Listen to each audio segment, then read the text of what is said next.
El capitán P.T. Shelburne solo quería deshacerse de un extraño mono de juguete que encontró. Lo llevó a una tienda de antigüedades, pero antes de poder dejarlo, presenció cómo el dueño era eliminado de forma misteriosa. Aterrorizado, desapareció, dejando el juguete y su maldición como herencia a sus hijos gemelos.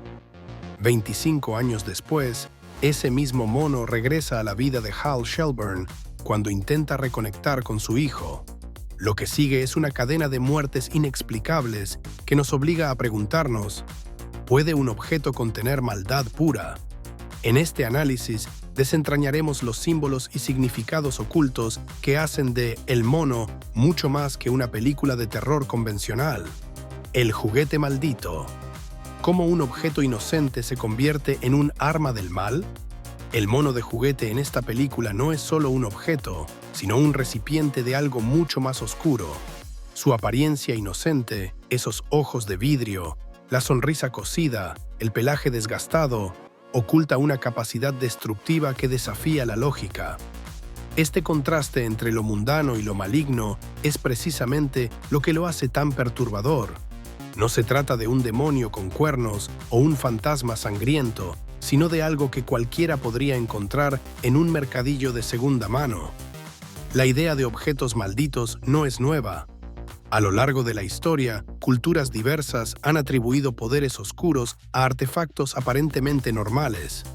El diamante Hope, por ejemplo, lleva siglos asociado a desgracias y muertes inexplicables. Pero lo que diferencia al mono de estos objetos legendarios es su conexión directa con el trauma psicológico. No actúa al azar, sino que parece responder a las emociones más profundas de quienes entran en contacto con él. Psicólogos han estudiado cómo los humanos tendemos a proyectar nuestros miedos en objetos inanimados. Este fenómeno, conocido como pareidolia emocional, explica por qué un simple juguete puede convertirse en el foco de nuestros terrores más íntimos. El mono en la película encarna esta idea llevada al extremo.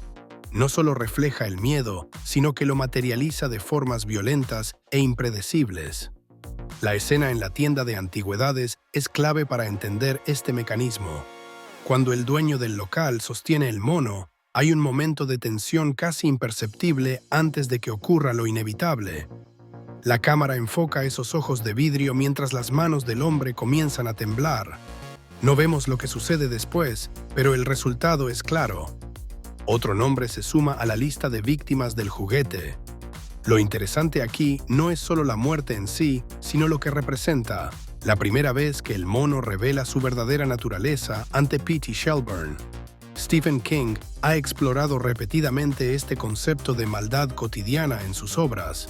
Según sus teorías, el verdadero terror no proviene de monstruos sobrenaturales, sino de cómo lo ordinario puede volverse repentinamente hostil. El mono encarna perfectamente esta idea. No necesita cambiar de forma o emitir rugidos aterradores. Su poder reside precisamente en mantenerse igual, en seguir siendo un simple juguete mientras destruye vidas a su alrededor.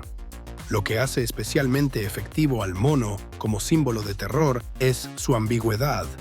Nunca queda completamente claro si el juguete tiene voluntad propia o simplemente actúa como catalizador de los conflictos internos de los personajes. Cuando Hal Shelburne lo redescubre años después, el objeto parece responder a sus propias culpas y miedos no resueltos. Cada movimiento del mono, cada incidente fatal, refleja de manera distorsionada los traumas familiares que nunca fueron confrontados. Esta conexión entre objeto maldito y psicología humana es lo que eleva la película por encima del terror superficial. El mono no es simplemente un artefacto malévolo. Funciona como un espejo que devuelve a los personajes imágenes amplificadas de sus propios demonios.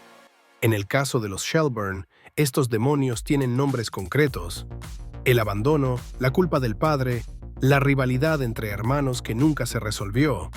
La progresión de eventos en la película sigue un patrón revelador.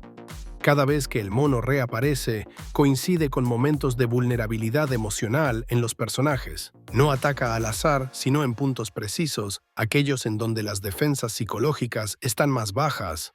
Esto sugiere que el juguete no opera independientemente, sino en simbiosis con las debilidades de quienes lo poseen. La maldición familiar. ¿Por qué el mono elige a los Shelburne? La historia de los Shelburne no es simplemente una víctima más del mono, sino el terreno fértil donde la maldición encuentra su fuerza máxima. Desde el principio, la película deja claro que esta familia carga con heridas que nunca cicatrizaron. P.T. Shelburne, el padre, abandona a sus hijos gemelos después de presenciar el poder del juguete, dejando atrás no solo un objeto maldito, sino un legado de miedo y abandono que marcaría a Hal y Bill para siempre.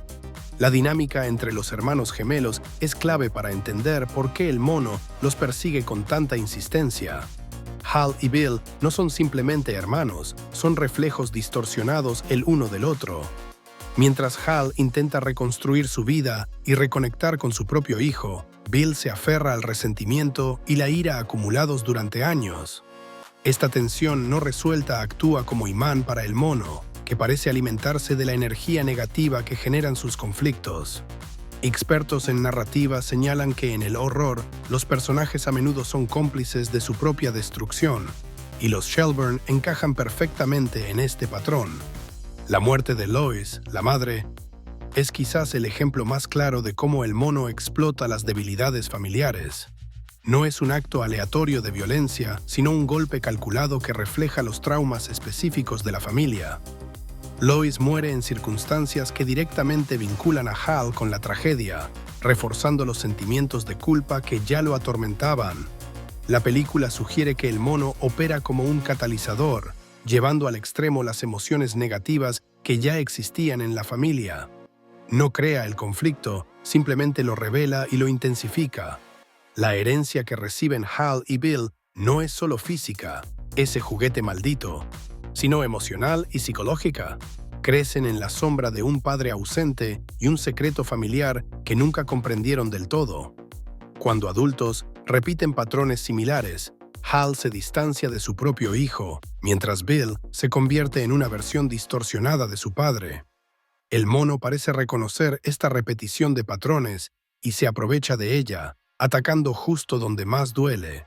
En las relaciones familiares fracturadas, el clímax de la película donde Bill busca venganza contra Hal no es simplemente un enfrentamiento entre hermanos. Representa el punto culminante de años de resentimiento acumulado, con el mono actuando como testigo y posible instigador. La escena está cargada de simbolismo. Dos hermanos que deberían protegerse mutuamente, ahora enfrentados por una fuerza que parece entender demasiado bien sus debilidades. La narrativa sugiere que el poder del mono alcanza su punto máximo precisamente cuando los conflictos familiares llegan a su límite. Lo interesante es que la película nunca deja completamente claro si el mono tiene voluntad propia o simplemente refleja lo que ya estaba presente en los Shelburne. Cuando Bill intenta usar el juguete contra Hal, surge la pregunta: ¿está el mono manipulando la situación o simplemente dando salida a deseos que ya existían? Esta ambigüedad es lo que hace tan efectivo al personaje. No es un villano tradicional con motivaciones claras, sino una presencia que saca a la luz lo peor de quienes lo poseen. La conexión entre el mono y la familia va más allá de lo sobrenatural. Hay un elemento casi psicológico en cómo el juguete interactúa con los Shelburne. Parece conocer sus miedos más profundos, sus arrepentimientos no expresados, las palabras que nunca se dijeron. Cuando ataca, lo hace de manera que resuena específicamente con el trauma individual de cada personaje. Para Hal es la culpa por no haber sido un mejor padre. Para Bill es la ira por haber sido abandonado. Para Lois es quizás el dolor de una familia que nunca logró sanar. Conclusión: el mono en esta historia trasciende su condición de juguete maldito para convertirse en un reflejo de los conflictos no resueltos de la familia Shelburne. Su poder no reside solo en lo sobrenatural, sino en cómo amplifica los miedos y culpas que ya habitaban en ellos. La película nos plantea una pregunta incómoda. ¿Qué pasaría si los objetos que nos rodean guardaran no solo memorias, sino emociones intensas? Hal y Bill intentaron escapar de su pasado, pero el mono demostró que algunas herencias son imposibles de abandonar. Quizás el verdadero terror no está en lo que el objeto hace, sino en lo que nos hace ver sobre nosotros mismos.